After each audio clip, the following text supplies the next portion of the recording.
Hi friends, ఓం శ్రీ గురుభ్యే నమః, ఓం శ్రీ ధన్వంతరే నమః. ఈరోజు మనం ఈ యొక్క చిప్పలి చెట్టు గురించి మనం ఏంటో తెలుసుకుందాము. ఈ యొక్క లేత ఆకులు ఉన్నాయి కదా, ఇవి ఎవరైతే ఈ పంటి సమస్యతో బాధపడే వాళ్ళు ఉంటారు కదా, ఎప్పుడైతే పుప్పి పంటి కానీ అందులో ఇన్ఫెక్షన్ అయిపోయి బ్యాక్టీరియా ఉన్నప్పుడు ఈ యొక్క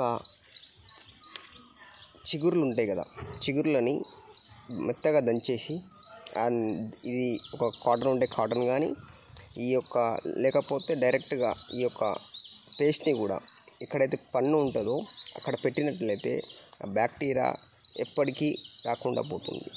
ఒక చాలా క్యూరింగ్ జల్దీ చేస్తుంది.